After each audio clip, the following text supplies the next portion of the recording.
시청자 여러분 안녕하십니까? 고등학생들이 배우는 한국 근현대사 교과서를 두고 말들이 많습니다. 한쪽에서는 대한민국의 정통성을 훼손한다고 하고 다른 한쪽에서는 정치적인 공격일 뿐이라고 맞서고 있습니다. 좌편향 교과서 논란, 심층 취재에서 짚어봅니다. 최근 경기도 남양주시 등에서 미등록 이주 노동자에 대한 대대적인 단속이 있었습니다. 이 과정에서 팔이나 다리가 부러진 이주 노동자도 있었다고 합니다. 이주 노동자들도 인간답게 살 수 있어야 한다는 주장이 제기되고 있습니다. 문지혜 아나운서가 전해드립니다. 지난 11월 12일 경기도 연천군과 남양주시 공장 밀집 지역에서 미등록 이주 노동자에 대한 집중 단속이 있었습니다. 3시간 넘게 진행된 단속에서 160여 명의 이주 노동자들이 연행이 됐는데요.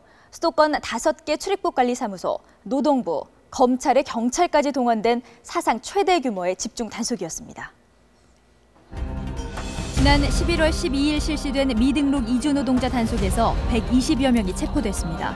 방에 있는 사람이 잡혀갔어요? 네, 잡혀갔어요. 예, 방에서 사람 잡은. 단속반을 피한 이주 노동자들도 놀란 마음을 감추지 못했습니다. 하스반 잡았어.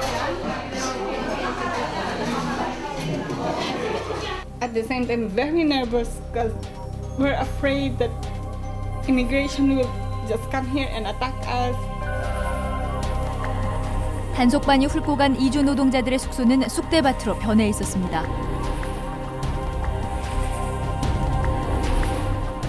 미리 포위를 쫙 치고 나서 이제 들어온 거니까.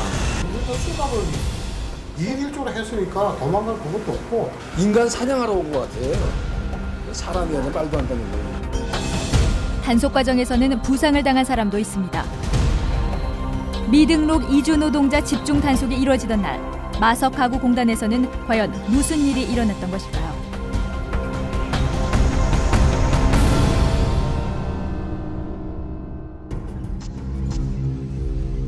2,500여 개의 공장들이 밀집해 있는 남양주시 마석가구공단. 단속 이후 다시 찾은 그곳은 문을 걸어 잠근 공장이 많았습니다. 제작진이 찾아간 이주 노동자 숙소에서는 당시의 급박한 상황을 알아볼 수 있었는데요.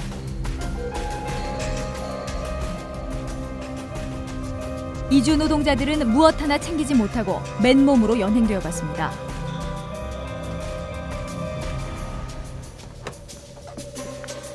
섬유 공장 직원들이 살고 있는 이 기숙사에서는 8명의 이주 노동자가 강제 출국을 당할 처지에 놓였습니다. 명예 법무부 직원들이 와가지고 길로 문짝을 차고 애 자는 게 여자애야. 막 머리채를 잡아 끌고 가고 자는 속옷 바르는 거를. 그날 단속반은 숙소에서 자고 있던 이주 노동자들까지 끌어냈다고 합니다. 인간 사냥하러 온 것 같아. 마구잡이를 막 채가지고 수압을 채워가지고 막 끌고 지지 끌고 가는 거야. 이제 가택수 영장님이냐. 근데 데리고 가네. 막 잡아서 끌고 가. 다른 곳에서도 이런 광경을 목격할 수 있었습니다. 쪽에 차가 뭐 한 대형 트럭 한 3대하고 뭐 봉고차 한 서너 대하고 이쪽하고 또 정문 쪽에도 왔었다는 것 같더라고요. 공단 출입로를 차로 봉쇄한 후 이른바 토끼몰이식 단속을 펼쳤다고 합니다. 일단 수갑을 2일 1조로 했으니까 도망갈 그것도 없고. 딱 버스 여기 이제 여기 버스잖아요. 봉고차 딱 가까이 딱 대고 틈도 딱 사람 한 사람 틈 있잖아. 그거 해놓고 바로바로 실어버리고. 체포 과정에서 수갑을 채우거나 머리채를 잡아 끄는 행동들도 목격됐습니다. 한 여성 근로자는 수갑을 찬 채로 소변을 볼 수밖에 없었습니다. 일단은 서면 볼 때는 여자 직원도 있었고 여자 법무부도 있었거든요. 그 입가에 좀 풀어줘가지고 좀 편하게 좀 볼 수 있도록 해야지. 어떻게 했는데요? 아니 법무부는 그냥 저리 가래 화장실. 저 끝에 가서 누라 하고. 보다 못해 근처에 있던 아주머니가 옷으로 가려준 게 전부였습니다. 그죠? 인간다운 기본적인 대우를 받을 권리가 있는데 이러한 것들이 다 그 단속 과정이나 보호 과정에서 무시된다면은 그것은 기본적으로 인권을 보호하는 것이 아니라 인권을 침해하는 행동이죠. 아무리 공무집행이라고 해서 정당화될 수 있겠느냐라는 측면에서 보면 대단히 문제가 있는 공무집행이 아닌가 이런 생각이 드는 것이죠. 단속을 피하기 위해 도망치다가 크고 작은 부상도 이어졌습니다. 속이 빗대. 공장에 들이닥친 단속반을 피하려다 몇 미터 아래 바닥으로 떨어지기도 했습니다. 이번 단속으로 총 9명의 부상자가 발생했고 부상자 중에는 수술을 받아야 할 정도로 크게 다친 사람도 있었습니다. 단속반을 피해 도망치다 3미터 높이에서 떨어졌다는 남자는 왼쪽 무릎과 오른쪽 발꿈치에 골절상을 입었습니다. 계속 울었어요. 내가 형, 나 다리 너무 아팠어. 나 병원에 가고 싶어.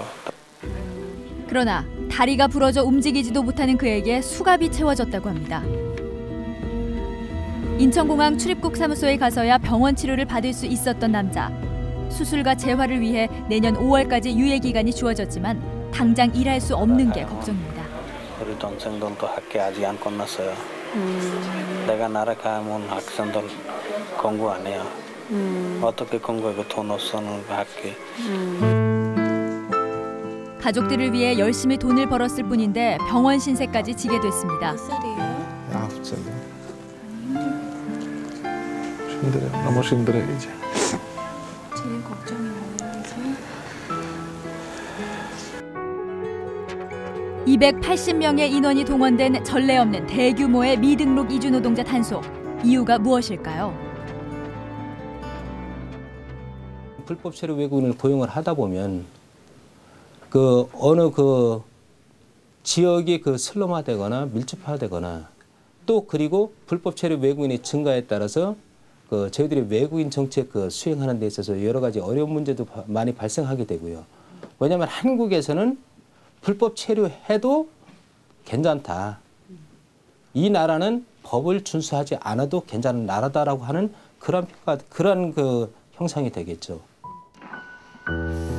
현재 고용 허가제라는 최장 5년까지 합법적으로 일할 수 있는 제도가 있습니다. 그러나 다수의 이주 노동자들은 더 오래 일하기를 원합니다.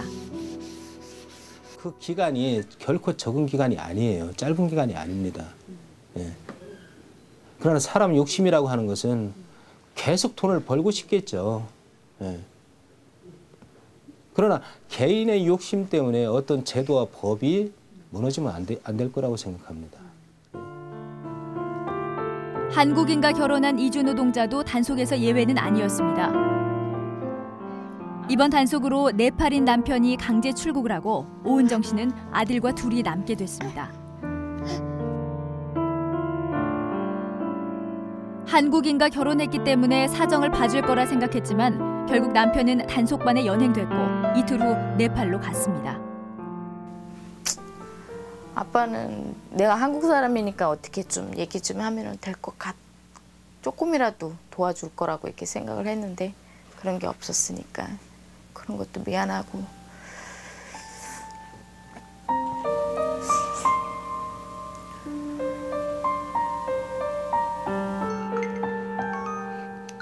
혼인 신고만 했더라면 하는 후회가 들었지만 그러기 위해선 남편이 한 번은 네팔에 갔다 와야 했고 출국하면 재입국이 불가능했기 때문에 유보했던 것이었습니다. 갑작스런 남편의 강제 출국으로 11월 말에 계획했던 아들의 돌잔치는 물거품이 됐습니다.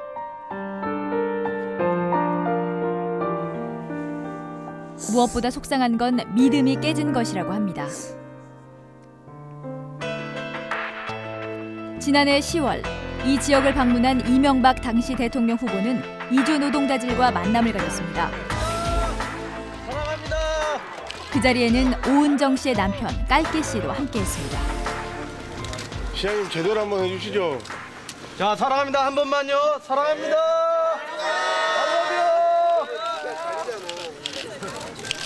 이주 노동자들과 대화의 시간도 가졌습니다.